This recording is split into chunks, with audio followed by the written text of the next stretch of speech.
This is the first time I've come across the Bunker, and also Nikias was in 2015, and it had its premiere at Berlin Film Festival to some very, very good, very deserved, good reviews, and I decided to select it for the first edition of the Chryssos Film Festival. And yeah, I liked it a lot, but it's for me back then it was not the typical German film. And to give you some insight into the German film industry and how it is in general, that's my question to Nikias. How would you describe the German movie industry and movie landscape? Which films are getting produced, and which films producers think that work financially? Can you give us some insight into that? I think in a way that when I made the film, there was a bit of a reaction maybe to the situation in trying to get another film financed. I had another project that I wanted to do actually, which later became the film that is screened tomorrow at Your Place. But at the time I couldn't get the money for the film, and I was really frustrated and disappointed, and was like, it's too weird and blah blah blah. And then, but I knew I had the urge to do a long film, and I had to come up with something that I could do. So in a way, it's like, okay, I had to find something that I could do, and I thought, okay, find like a controlled setting with people I know, and then I started to develop this story around the characters, around actors I knew, and it kind of grew from there in a way. So that's how the story evolved, and I think I just, in that sense, because I didn't want to go through the same way of financing, and 2 years later I find out that we don't get the money, and I'm even more frustrated than I already was. So because I knew we wouldn't go this usual way of financing, we had to do it somewhat independently. I felt quite free, and I don't know, it's very hard to make a general picture, but in Germany there's lots of social dramas and stuff like that, at least at the time. And that's something I didn't want to do, and I was reading a lot of graphic novels and comics, and I felt it was quite liberating, just the imagination they had, and the fantasy and all these things, and the weirdness and the nightmarish side of it. And I just felt very free in doing this film, and then it developed step by step. I think the first situation was just, okay, I have Pitt, this is the actor who played the student. I've had worked with all the actors before. I had made short films with them, so I knew them quite well.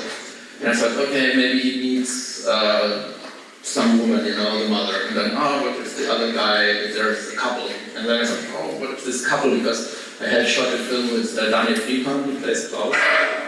And we had done a film that was like a short film, a long short film, 40-minute short film, and he played like a mean older brother, and he was usually playing like mean guys, criminals, Nazis, something like that.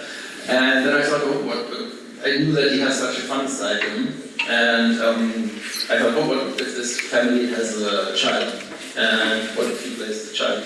Also, I had done I didn't really want to work with real children, it's very stressful. Somehow I did later again, but I didn't want to do it. And then that somehow grew step by step. But it was also it was not such a long process, but it was still a long way, to find the money through different stages. Yeah. So what I thought about, what I noticed, the Bunker at the time was part of some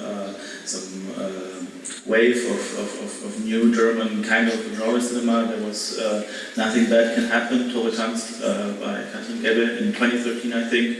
Then Der Samurai, Till Lange in 2014. So there was this small indie movement, with strong genre elements from new filmmakers, and Der Bunker was part of that. But that was really interesting. Was there some connection between you know? I knew some of the other filmmakers in a way, but I mean, my feeling is that it's usually either independent films or graduation films, first-time films, and then if they are lucky, they go to festivals. But it's very hard often to follow up, and especially in that spirit, to do something that feels very free, and that's a bit the difficult aspect, I think, of it. But yeah, it's always tricky to categorize it and put them together. But yeah. Okay. So, and how did you?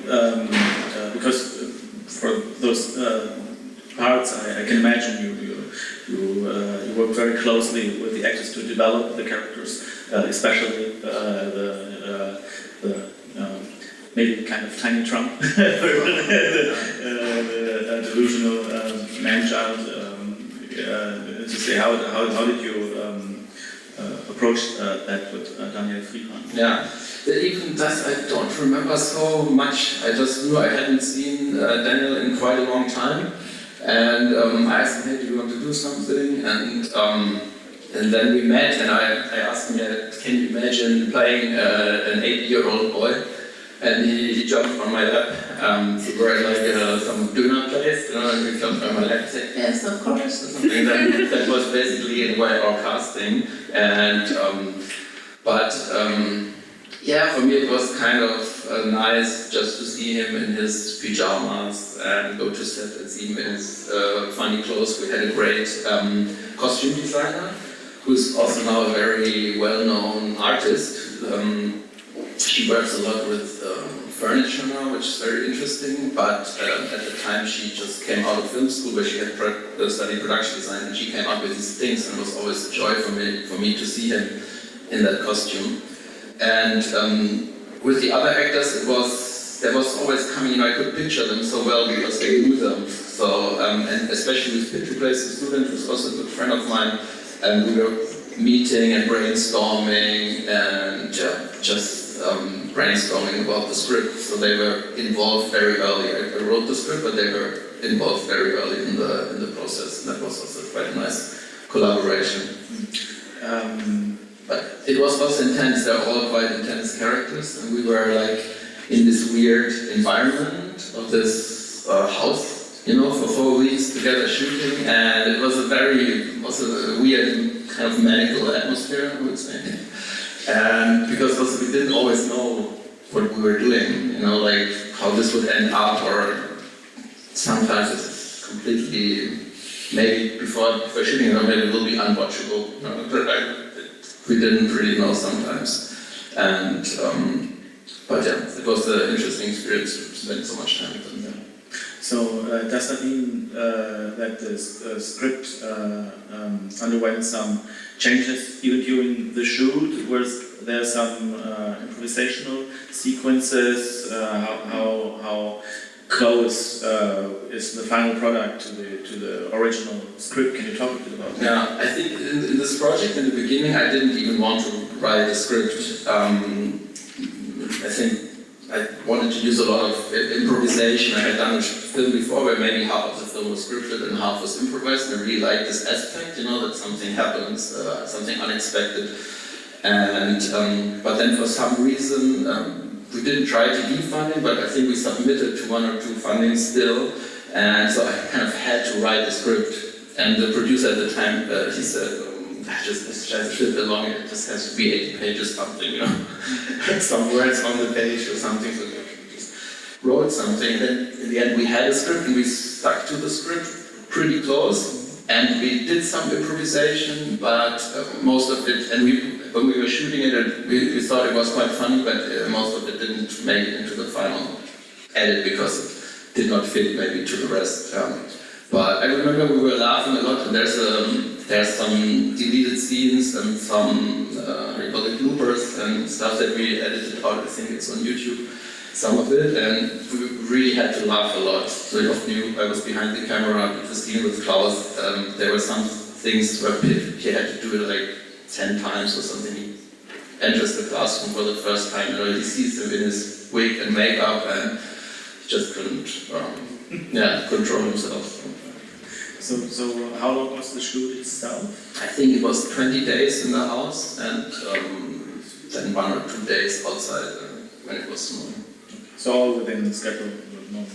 Yeah, more or less. I mean, we took it was a bit longer some days, but more or less on schedule. I mean, it was really a project we had really no money almost, but still we had a really great team. And so it was 3 locations. It was inside this house. Most of it, the basement was in another house with this very low ceiling, where you couldn't always not stand straight. And then outside location was also everything around Berlin. So there was no, it was all shot on location, no sound stages, or was it? Yeah, we used the house like a sound stage, so we completely kind of closed the house, and then in the kitchen and the living room we built these things in front of the windows so that we have some lights, and also with the lighting we, I say this, like we stimulated different day or night, because they're inside the house, it's basically the same situation all the time, but we had a softer light, during the day, and more harder, more contrasty, darker situation when it was nighttime in that bunker also. So I think there might be some questions from the audience. Maybe maybe we can do it like if someone wants to ask a question. Portuguese, someone with English knowledge could translate it. Would that be maybe possible? So don't be afraid if you have questions.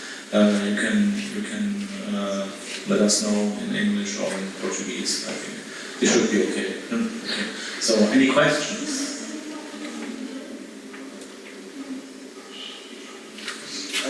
Yeah. It's not necessarily a question, I just wanted to say congratulations. I think it's fabulous. I was really impressed with everything. I mean, the story itself, the tension, the cinematography, the actors. I mean, everything, man. You did a fantastic movie. Congratulations. Thank you very much. I'm so happy I had a chance to see it. Really, really happy. So I want to say that on that. I mean, but just one. How many days of shooting? 21 or 22, I think, altogether. It's interesting because now when I look back, I think we could have done it. I would probably be able to do it faster. Now it seems, even for me, we had a lot of time, but at the time, I don't know, it was not. We still, took a long time. Some things, but. Now in this control setting probably could be a bit quicker. But it was intense and how the cinematography, I was really impressed with everything, but the cinematography itself, it says a lot, and I'm wondering how close are you to the cinematographer to achieve that level of density of shadows and contrast and all that sort of stuff? It was a close collaboration. It was the first time we worked together, and it was his first feature also as a cinematographer. He had done some short films before, but he was a very experienced gaffer, what do you call the main lighting person. And he had done bigger movies in Germany in that position, but he was eager to do more cinematography. And now he has done also a couple of films as a cinematographer. And he was recommended by another cinematographer I knew who was always working with him as a gaffer. So he was very involved, of course, in the lighting, and he brought this entire crew that usually works with him, into this project where we didn't have a lot of money. And then we did the shot list and everything together, and we talked about the lighting concept and so on. And it's funny because during the shoot and maybe in the prep, I always thought I want to be so quick with everything, I don't just have a basic lighting set and then know a change of setups and so on. But then, of course, we did have change of setups, and I was actually a bit frustrated during the shoot because I just wanted to work kind of with practicals and then not to change anything anymore, you know, so that we could be faster. But now I really appreciate, of course, what he has done, you know, and what he brought there. So I think that was really great. And but stuff like this, you know, how do we tell?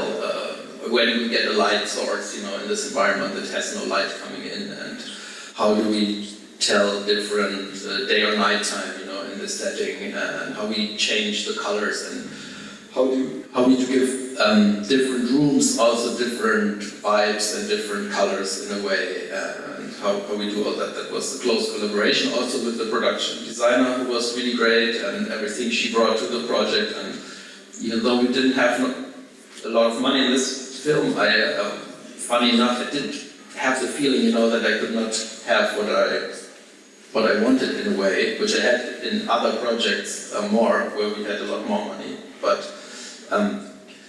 probably because it was also this closed setting. But it was a development step by step. Also with the costumes, I think she brought a lot of creativity into the film. You know, I probably had imagined a bit not as crazy maybe in the beginning, but then she found these things. I didn't even know stuff like this exists, and I don't know what it is. You know, the thing, the little balls that he's wearing and stuff like that. And so it was just, you know, be open for these inputs also of the creatives, of the other creatives. Can I just one more question? Of course. I really liked the progression of the madness of them. Of course, you didn't shoot in order. And it's so well constructed, all the degrees that, if you could say something about it also. But also, I see that it's a movie that you had total freedom to put your alter impressions on it. You can totally see it. And as for your funds, how was the relationship with your with the funders in order to bring such a movie? And so how was for them to understand what you wanted to do, and how free were you? Yeah, that's a good question, because the movie was really, in the end, I mean, I went with this movie with a very basic idea, no script or anything. I just think just a basic idea to a producer I know, and I knew he had done a movie for very little money before, so I thought that might be good. And he wanted to do something together with me, and okay, he said, let's do it. And then he was very open for it from the beginning. I think I had written like maybe 10 pages treatment or something like this. And then I think he tried a couple of things, and we didn't get money there. And then he wanted to do crowdfunding. And I didn't really want to do crowdfunding, because it's a bit like, you know, this process. You have to go out there, and in the end, it's your family who gives the money somehow, and so on. And you have to tell in public about the story. But okay, because he wanted to do that, I said, let's do it. And then we did that, and we did like a little video and all these things. But it was also a bit of a test for us, you know, to work with it, try to see the actors in the setting. And then we didn't get the entire money that we wanted, and the producer, he got a bit cold feet. I think he started to be a bit scared that we could not make the movie also for the money that he wanted to get from the crowdfunding, and he pulled out, and I was really sad and frustrated again, and I thought the project is dead. But the next day, a friend of mine, her father is a producer, quite a well-known producer, and he had, the thing is that at the time they had a kind of a weekly series in Germany, so the company had like, they had that for 30 years, they had a weekly series, and so they had the cash coming into the company. He was also the director, and he had also financed art house movie, like being the co-producer of art house movie, like Uncle Bonnie and stuff like that, but he also had this cash. So, and my friend, his daughter said, I want to ask my dad, you know, do you want to meet, I knew him already, but do you want to meet him? I want to ask him to give you the money you wanted to get for the crowdfunding that you didn't get. And she knew my short film, and I think she was just that level, you know, and we didn't get anybody else on board in the end, you know. We had really, really little money. It's like really little money. And but we were then in the end completely independent from anybody else. It was just this one bigger company who gave the money. And then it was, the long process, now if I think of it, and then we wanted to find someone smaller because this company couldn't kind of produce themselves a movie with such a small budget in a way, it makes no sense, where people don't really get paid normal pay or nothing. And so we tried to find another producer who just produces the film, but we couldn't do that, so I became the producer also, and we basically became a co-production in the end, so we own the film together in the end also. So that's the way, but it was made very independently, and I think we tried 1 or 2 fundings that didn't work out, and then we do it with what we have, And now I didn't watch the entire film now, but I watched a bit again, and of course I'm also quite happy to see this feeling of freedom, because it's very hard to replicate in a way. It also has to do with some kind of bit naivety in a way, when you do something for the first time, and also in the early short films sometimes this kind of carelessness, and you don't have to convince other people, and it becomes a long process where a lot of different people have their say, because it kind of happens, and then it gets kind of changed, so yeah, it was just kind of spinning around, and somehow, and then in the end, it was also a long post-production process. We edited a lot and fumbled and puzzled it together because that took a long time. But again, the funny thing is, because we had no money, we could just take as much time as we wanted. With the next project, I had more money, but I couldn't edit as long as I wanted. So, Thank you. Sorry, I really enjoyed the movie as well. I was just wondering, because you said that the script was so practical and so simple to make, but yet I watched the movie and it looks so complex in a way, because sometimes I feel like there are 2 realities to it. Sometimes I feel like I'm in the real world, and sometimes it gets into a quirky, kind of weird environment. And I wanted to ask maybe what was the process in that, because it starts really simple. You know that the family is kind of weird, and there's something there, but at the same time you see this guest arriving, and you think, okay, he wants solitude, he wants to make a project of his own, and then suddenly I feel like it became 2 separate narratives sometimes. I don't know if that's the case, but how do you start from such a simple script, and then you just evolve to this big bubble of worlds, because it was like a multi-world movie to me. Oh yeah, that's interesting, yeah. I think in this case it really had to do with the characters in the beginning, that all the characters, they kind of have some, a bit different layers already to them. For example, let's say the mother, she's the mother, she's kind of protective of the son. There's also weird intimacy, between them, obviously. And then it's also a bit like a cult. She's ruling over the family, a bit like a cult leader. She has a connection to the other world. She's in charge with some medium. But even there, for this, you can have different explanations of what is happening. And I think you can always say, okay, there's a supernatural element present, or the mother has some kind of Psychosis. some kind of psychosis. And the film doesn't, for example, and I think this is something, as an example, Una, the actress who plays this, I think we just said, okay, what if she has this person, Heinrich, inside her or something like this? That's how it maybe started, and she talks.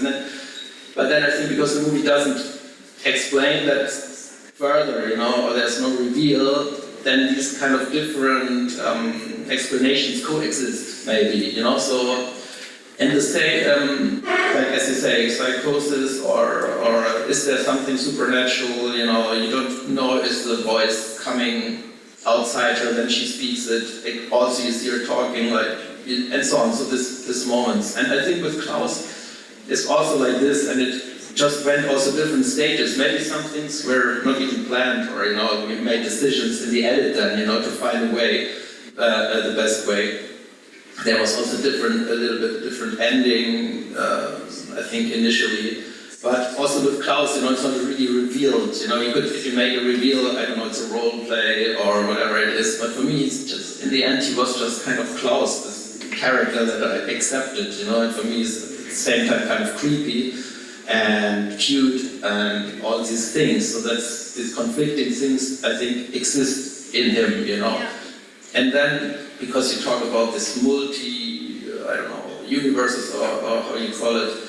That there's, for me, also this weird connection between the student and Klaus, there's like one goes in and the other comes out in the end, and they have this there's some weird connection that's not quite clear, but he's in the end lost in the snow a bit like the student is lost in the beginning, but now he's going out outside into the world.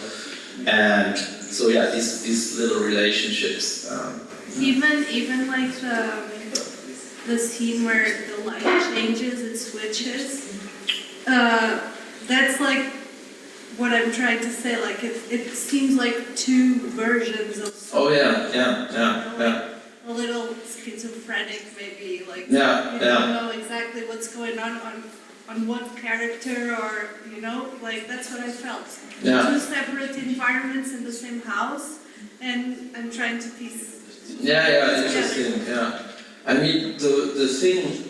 That one thing, when she stabs him, for example, and it changes, I mean, when the child leaves, the red goes away and it's white again, but that's, but for example, when she stabs him and it turns from red to white, it was not even something we had planned. It was actually a mistake that there was a mistake in the red something, camera error or something, and we had to shoot it again in white, and we thought we'd do it later. We make it red or something. But then we thought, okay, it's interesting, something changes, like a rupture in reality, or It looks like that, actually, yeah. So sometimes it's also lucky mistakes or things that we accepted, and then. Thank you. Any other questions? But it's interesting also because you mentioned Trump, in the beginning, and of course, as you said earlier when we talked about it, it was like, when we made the film, it was before Donald Trump or anything, and I think people later said he looked like Angela Merkel, the German chancellor with the haircut and stuff like this, but I think that's an interesting aspect. But it's also interesting because in the process of, I think, editing, there was a point where I thought, oh, this president thing, I don't know, it's like, maybe should we edit that out, or I don't know, what is this even, and stuff like that, but I think it's a clear goal to have, so it's good for your child. The happy birthday was like priceless, like pretending to be Marilyn Monroe was amazing. Yeah, that's little things then, when you have this connection, okay, a birthday and, this president thing, that just come up sometimes. There's also something I noticed throughout 2015, because with German films in general, there is often people wonder why they are not that present in international film festivals. But I think the Bunker enjoyed quite a nice international festivals run, and won some very prestigious award. I think it was at Fantastic Fest. It did, what was it, Next Wave, I think. It was. So how was, and you traveled to quite a lot of those festivals, so how was the international response for you? I think, this is the nice thing, I think, to see if a film like this works in different environments, because there's something quite German about it in some ways, as you say, there's not a typical German film, but there's something also quite German in the strictness and this feeling of education, having education, and the classical music is playing, and all these things, so it's maybe it's also, you perceive it as, there are all those crazy or weird Germans, but it was that's a really nice part of, going somewhere else and see, how people perceive it. And for me, now the film is out for a while, and there were many things that I realized myself, and I could probably talk much better about the film now, even though sometimes maybe I still see something different because I also changed, you know, than when I made it, but that things are more clear to me in a way, more than when I actually made the film, I think, or after I made the film, you know, and then you realize certain things maybe better. So that helps me reflect also on my own work, to talk to other people and what they think, or the questions that I didn't even think about, you know, that might come up. So that's very interesting. And when I watch it now, I mean, and you have in Germany also, you know, you have this kind of, I mean, there's so much going on, you know, politically, and I don't know, a lot of dissent everywhere. And for me, there are moments in the film that I saw a bit differently also now. It's when the family, when they defend when they sit on the table and they defend that their son is kind of, oh no, it's terrible to say that he could not be president, you know, and so on, and look at him, he's so smart, and somehow made me a bit almost angry that I think, oh, this is like the German kind of stupidity, but who's very self-confident, you know, in their stupidity. It's very, this feeling of being very right and very angry about it, when it's kind of attacked. So I thought, yeah, it was interesting. I would like to say, just speaking about this idea of this German concepts of life, we were speaking here about, like, this is not very far away from our Portuguese experience in the past. Mm-hmm. So it's amazing how this narrative is not so different in another country, with other culture. So that was quite nice to think about that. And in the same way, I felt this sense of deep playing of morality or immorality in the surreal, very creative way. Thank you, very nice. Thank you, yeah, that's very interesting. Yeah. I mean, that was also, you know, kind of this moment where the student starts punishing Klaus also, you know, and he's kind of rewarded even, you know, which is happening in this perverse environment, you know, that this is actually rewarded, and the father says, you know, yeah, sometimes you have to put your principles aside and these things, but yeah, it's interesting to see that there's similar